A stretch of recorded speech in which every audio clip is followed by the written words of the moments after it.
Governor Alex Otti will be giving out a grant of 150 million naira to 150 best graduating students of the Abia State Polytechnic. He said this during their last convocation on the 6th of December. And you know that the governor does not say a thing and not do it. So this money will be shared among the 50 best graduating students of 2019, 2020, and 2021, which means that each of the students will be going home with a total sum of 1 million naira. They just want to support the educational sector. And I see that Alex Otti is also trying to wake up that polytechnic. You know, Abia Poly is more like a dead polytechnic in Abia State. You saw what has been happening there before. They have been using that polytechnic to play politics in Abia State. You remember in 2019, about hundreds of their staffs were sacked. The governor were not paying them salary, and these people came out to protest that the governor is not paying them, is owing them about a year and 4 months salary. What the governor did was to sack these people without even paying them of those salary that he was owing. Now Alex Otti said that his government will look into it. All those people, about 250 people that were sacked in 2019, and some were also sacked in 2021, he said he will look into it, and all those people will be paid their salary arrears. He will pay them, because he said you can't just lay people off their job without even paying them the salary that you were owing them. It is pure wickedness. He also went further to say that in 2025, 25% of Abia State allocation will be going to education. The government is big on education. All those nonsense that have been happening in the past in Abia State educational sector is like dead and gone.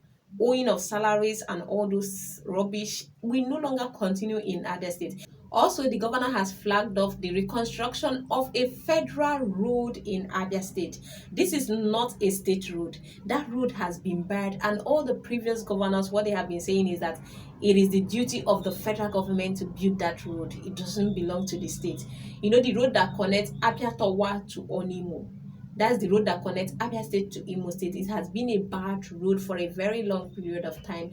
And now Alex Otti will be reconstructing that road.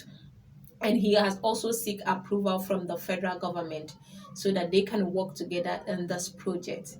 And it's not just an ordinary road. This is going to be a standard road. They were talking about the measurements. I don't know anything about construction, but the way everything is being detailed showed that it is going to be a very solid road. Can you imagine the level of atrocities these former leaders committed in Abia State? They made us believe that development is not possible in Abia State, that Abia State is receiving small allocation, that you cannot compare Abia State to oil producing states. It's when we started seeing Ebonyi State, the kind of development that was coming to Ebonyi State, that's when we realized that these people were purposely keeping Abia State stagnant, that they were sharing the allocation and the IGR, that Abia State allocation was, enough to develop Abia State. Based on what we are seeing with Governor Alex Otti, it shows that we are receiving enough money that was supposed to develop the state. So Abia State was only stagnant because the leaders wanted it to be so. Because the leaders were cruel. They did not care. They were just concerned about their own private pocket. They were just looting the money. And the state was just going down the drain. I've never seen this kind of shared wickedness. That's why I said Abia State had the worst governors in Nigeria. Because I don't think any state in Nigeria has suffered this level of stagnation since democracy. Nothing was going on in Abia State. Power was just changing hands between a certain group of people that was solely invested in ruining Abia State, in destroying Abia State. This set of group of people that was so wicked that just wanted to drain Abia State to nothing. And now Alex Otti came and said it cannot continue. And now we are seeing things that are possible with Abia State. It's not even up to 2 years of him resuming office. And we are seeing tremendous change. Every day we are waking up to better news, to better things happening in Abia State. Honestly, I am so grateful to God. I really thank God for Governor Alex Otti. It gives me joy when I see that he's doing things for Abia State. When I see that he's taking my state to another level. It has never happened before in the history of Abia State. Imagine what they did with Abia State Polytechnic. They wanted to kill that polytechnic. They almost killed it. So whatever Governor Alex Otti is doing now with Abia Poly is just to revive that polytechnic, to bring back the glory of that polytechnic. Students were not going to that polytechnic anymore because lecturers were not coming. They were not being paid. The polytechnic was not taken serious. The leadership of that polytechnic turned into a political, I don't know how to describe it. They were not investing in the polytechnic. They didn't care about the education. Well, what am I saying? Did they even care about the children that were in primary school? Not to talk of those in polytechnic. Those were the kind of leaders that we had in Abia State.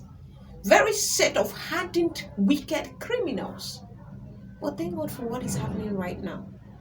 And we are seeing the growth. And they can't bear to see it.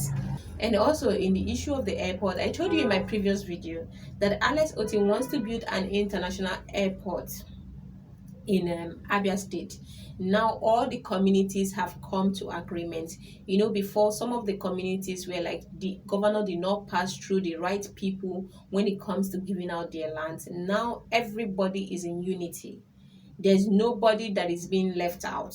This is now a general agreement between all those communities. They have come out and say this is the part of the land we'll be giving out for this airport, and there's a due compensation for all these communities. It's not as if the governor wants to take out their land, because there was these rumors on the media that these people were based in farming, and when you take out that land, what are they going to use to sustain their life?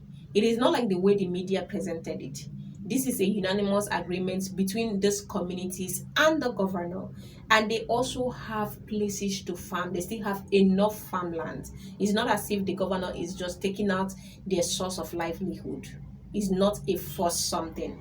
They have come into agreement, a unanimous agreement between the community leaders, those that are directly involved to this land.